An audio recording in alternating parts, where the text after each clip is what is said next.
It is Wednesday, the 21st day of December, 2011.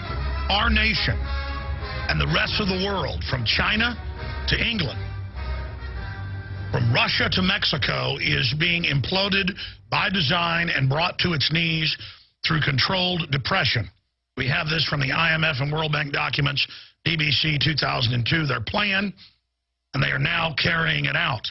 Massive new banker bailouts, which is really just direct taxation over the population to the big 6 mega banks. Much of it U.S. taxpayer money has now been announced in Europe. Last year at Davos, they wanted $100 trillion in new taxpayer money.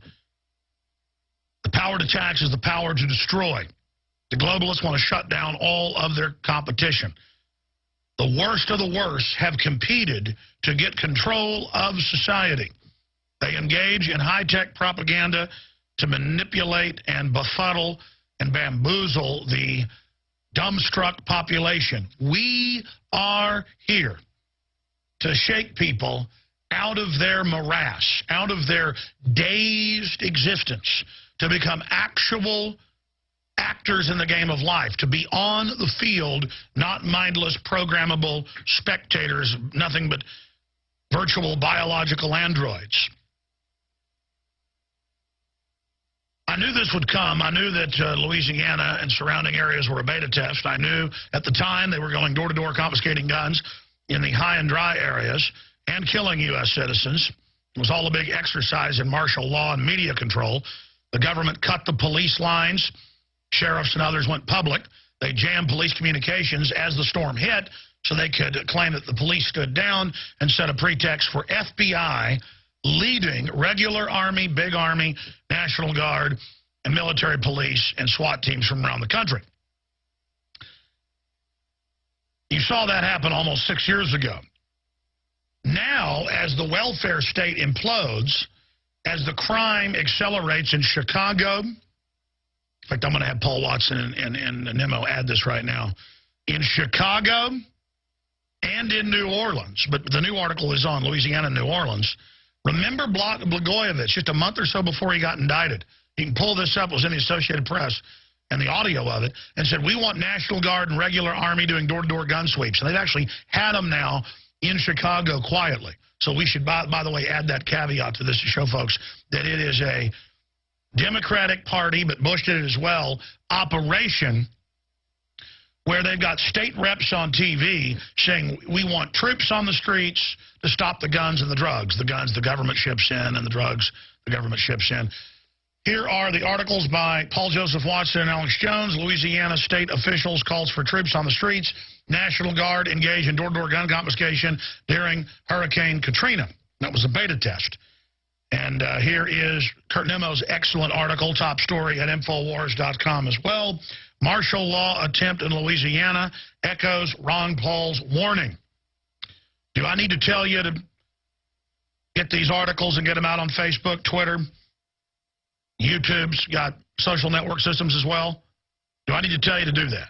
This is an absolute red alert because in Iowa, in Indiana, in California, in Florida, in Michigan, in Illinois, in Boston, in Dallas, Texas, different cities, statewide, you name it, they're having knock and talk where they come now with the Army, with the police. This is in the news.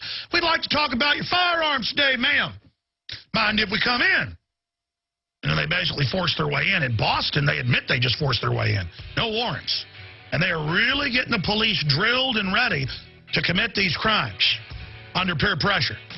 And so it's on. I've got the audio and the video from CNN coming up on the other side of this break where they're like, absolutely, let's put troops on the streets and let's get those guns.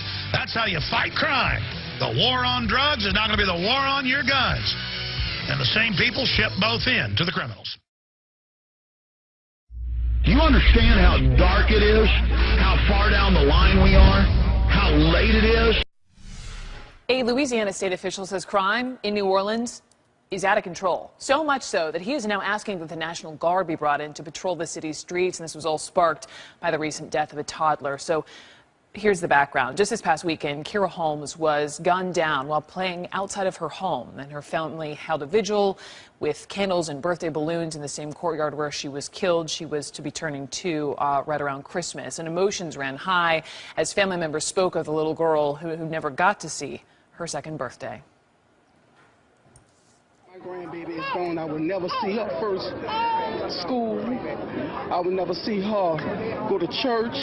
Nothing. I have toys under my Christmas tree. I have stockings in my house. I didn't even much want to have a Christmas this year because I felt like this. Now my baby gone. They have a conscience and do what they have to do and turn themselves because that's my grandbaby. And I love her. They need to just turn themselves in. Do this for me. Do it for her grandmother. Have a conscience. Please have a heart and turn yourself in. I want to bring in Louisiana State Representative Austin Badon. Joins me live from New Orleans. He is one of the officials who wants to bring the National Guard, just as they did after Hurricane Katrina. Mr. Badon, thank you for coming on. I've read that you've said your city's at war. You need the National Guard. Why can't local police do the job? Well, you know, we've done a lot after the storms of 2005, but this is it's just totally intolerable and it's unacceptable behavior in our city. The local police need help. We've been able to do a lot of different things that are building our city. We're rebuilding our infrastructure. We're building our schools back. We're building our economic base. But we have a select few people who are going out there and committing heinous crimes in broad daylight, killing people, killing babies. It's intolerable. We must do something about it. So what I have done is I have called upon the governor to bring in the National Guard. After the storms of 2005, people were a lot more comfortable by seeing the National Guard on the streets of New Orleans, and it made the morale higher. We are doing a lot of good things. The people here in New Orleans are very resilient, and they're rebuilding, and they have a real great passion for our city. But we cannot allow certain individuals to carry guns and to go out and to shoot people on a daily basis in this city. So I've asked for the National Guard to come in and create order to assist the NOPD with support and also with patrols and help them to take this city back, because we are at war, and when you're at war, you have to bring in soldiers. When you use a word like war, I mean, it's quite the word to use. My question is, how has the crime in your city spiraled so out of control? How has that happened? Do you have numbers, statistics to justify this level of emergency? Yes. Yes. We are at urban warfare right now. You have people who have drug crimes, drug warrants, who are out on, warrants that they should be in jail. You have people who are proliferating the streets with firearms, and the problem is just permeating throughout our society. So what we have to do is we have to get in there with social services. You know, this is a short-term effect on a long-term problem. We have to rebuild our schools and have better schools and good schools. But what's going on is certain people are going out and they're creating a problem within our society, and it's a negative environment upon every of the positive things that we're doing in our society. And so we have to go back and we have to take our streets back. We are at war, and I think these soldiers could come in and help just like they did after Hurricane Katrina. Let me jump in because you mentioned you had reached out to the governor's office, and I know you know ultimately the green light for the National Guard has to come in from the mayor's office. So we picked up the phone. We reached out to Mayor Landrieu's office. Here's what the press secretary told us as a statement. I just want to read it. Quote, "We have a great working relationship with the National Guard, and they're engaged on a daily basis in the crime-fighting work we are doing in New Orleans. We do not plan to ask for troops." Sir, did you get the same response, and do you plan to challenge that? I'm hearing the same response, and the mayor is doing a really difficult job right now with trying to bring this city back. And I applaud his efforts, and everybody in this city is working very hard. You know, right now what the NOPD, New Orleans Police Department, is doing, it ain't working. So we got to do something different. We got to make sure that the people of this city, the people who come to this city and visit this city, are protected. I mean, we had about 15 shootings on Halloween night. That's totally unacceptable. I remember we have to make sure that we protect the people who come here, and we also have to protect our visitors. We have a lot going on coming up in this city. We have the Super Bowl coming up, major sporting events coming up. And so, you know, those things are very great for our economic prosperity in this city. But if we don't get the control of this crime problem, then we're not going to have those kind of events come to the city, and you're going to see a huge fiscal impact, not even to mention the cost of human lives. I understand. We'll have to follow up and see if the mayor will issue the green light for this or perhaps not. Representative Badon. This is occurring. I understand it's occurring. This is occurring on a daily basis. One time is too much. One time is too much. Representative Badon, exactly. I appreciate it. Hey, YouTubers, this is Lipper. I just got this from a friend of mine, Texas 101. Hillary Clinton signed the Small Arms Treaty with the United Nations. While you were watching the oil spill, the New York failed terrorist bombing, and other critical crises, Hillary Clinton signed the Small Arms Treaty with the United Nations. Obama finds legal way around the Second Amendment and uses it. If this passes, there could be war. On Wednesday, Obama took the first major step in a plan to ban all firearms in the United States. On Wednesday, the Obama administration took its first major step in a plan to ban all firearms in the United States. The Obama administration intends to force gun control and a complete ban on all weapons for U.S. citizens through the signing of international treaties with foreign nations. By signing international treaties on gun control, the Obama administration can use the U.S. State Department to bypass the normal legislative process in Congress. Once the U.S. government signs these international treaties, all U.S. citizens will be subject to those gun laws created by foreign governments. These are laws that have been developed and promoted by organizations such as the United Nations and individuals such as George Soros and Michael Bloomberg. The laws are designed and intended to lead to the complete ban and confiscation of all firearms.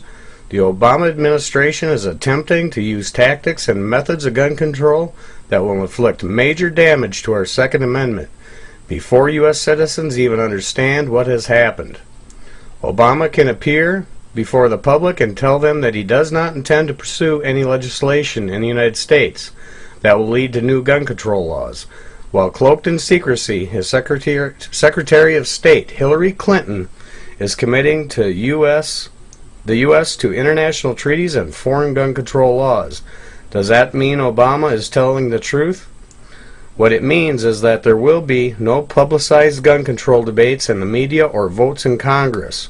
We'll wake up one morning and find that the United States has signed a treaty that prohibits firearm and ammunition manufacturers from selling to the public.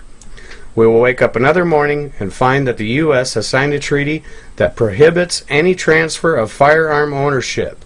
And then we will wake up yet another morning and find that the U.S. has signed a treaty that requires U.S. citizens to deliver any firearm they own to the local government collection and destruction center or face imprisonment.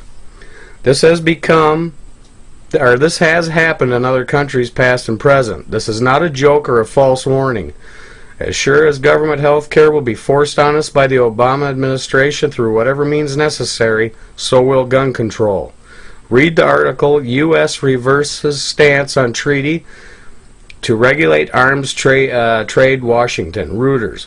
The United States reversed policy on Wednesday and said it would back launching talks on a treaty to regulate arms sales as long as the talks operated by consensus, a stance critics said gave every nation a veto. The decision, announced in a statement released by U.S. State Department, overturns the position of former President George W. Bush's administration, which had opposed such a treaty on the grounds that national controls were better. View the full article here. Click on the link below. Well, what I'm going to do is I'll post this link. Please forward this message to others who may be concerned about the direction in which our country is headed. This is a very serious matter. Silence will lead us to socialism. Guys, I got this here's off of defensivecarry.com. If you want to look that up, you can find the article there.